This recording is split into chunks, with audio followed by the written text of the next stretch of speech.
Qui dit jour de reprise de la Ligue 1, les amis, dit retour des pronos sur BetClick. 100 € de bonus sur le premier pari s'il est perdant avec le code LEXCITY via le lien en description. Conditions pour jouer dans le bandeau jaune en bas de l'image.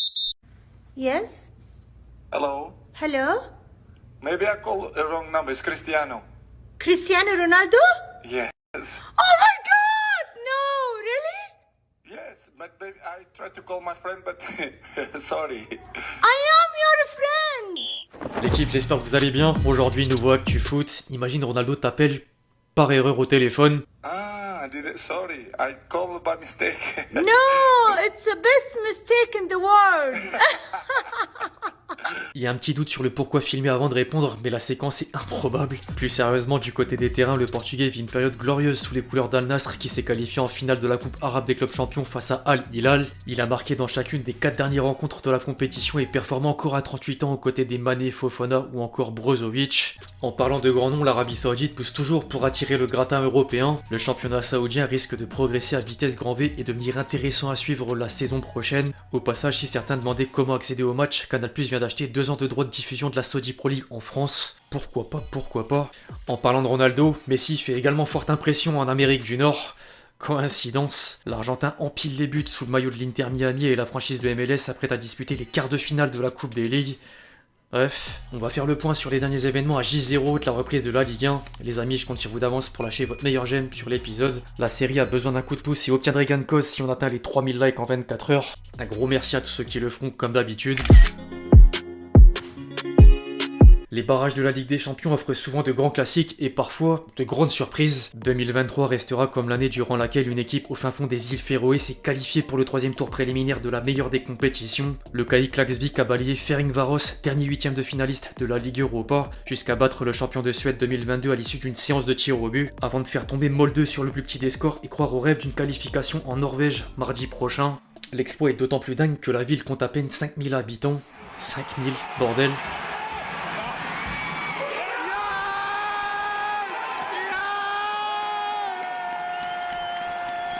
Que dire à part respect et bonne chance.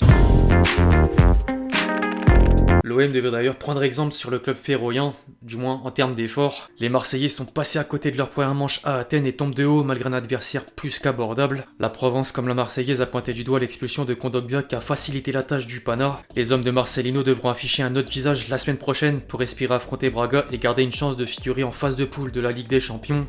Le club olympien inquiète mais n'est pas seul à l'approche de l'exercice 2023-2024. Le plus important c'est d'être complet, je l'espère, contre Strasbourg. Si d'ici là,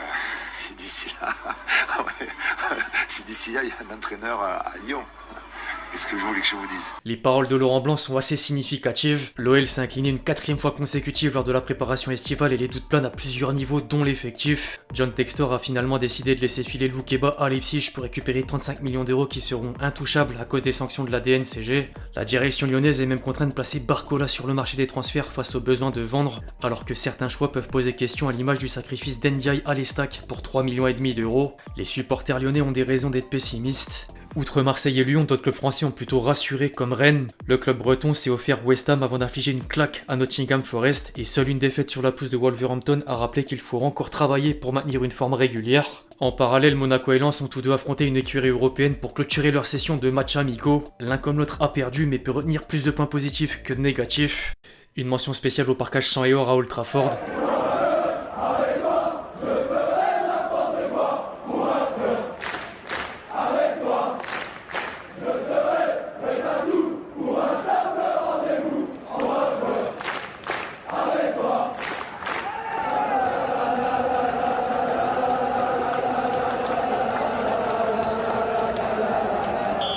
Concernant Paris, désormais la tournée asiatique a fini sur une bonne note. Le PSG s'est permis le 1-2 et 3-0 en Corée grâce en partie à Neymar, auteur d'un doublé et d'une passe décisive. La première prestation du Ney faisait la une avant la bombe de l'équipe. L'extra-sportif passe toujours devant le sportif. Le journal rapportait qu'il veut quitter la capitale française et les rumeurs ont commencé à circuler. Entre un retour au Barça, l'intérêt de l'Arabie Saoudite ou encore une escale en MLS et un démenti du père de la star brésilienne. RMC Sport a ensuite ajouté que Luis Enrique et Luis Campos ont tranché pour l'intégrer au loft au même titre que Verratti et 3 autres éléments. Les deux premiers sont néanmoins persuadés qu'il s'agit d'une manœuvre de Doha pour les pousser vers la sortie. Par contre, Abdou Diallo fait le chemin inverse et retrouve le groupe numéro 1.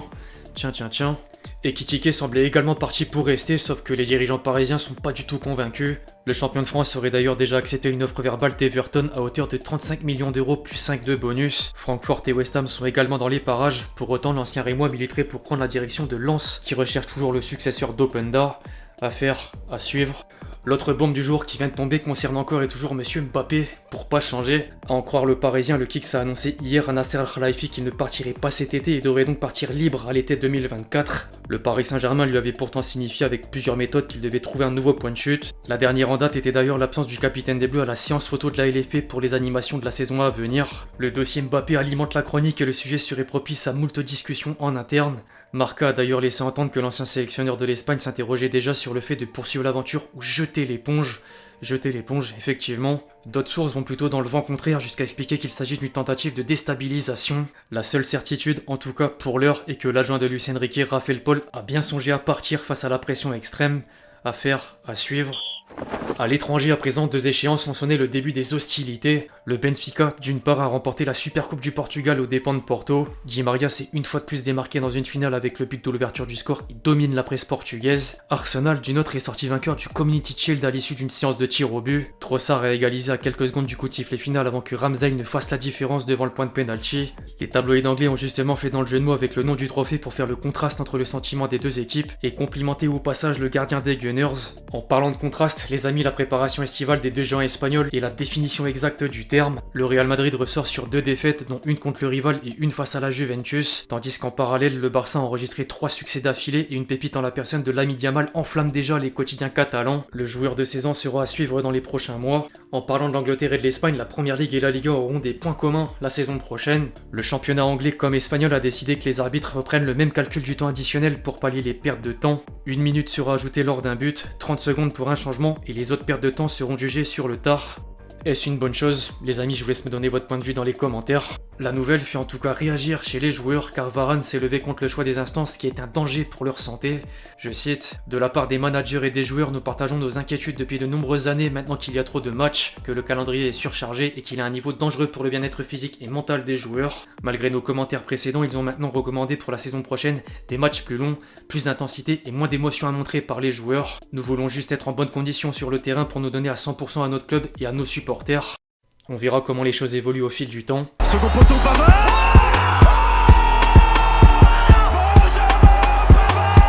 Avant de clôturer la vidéo, les amis, je cale le dernier top but avant les premiers matchs officiels.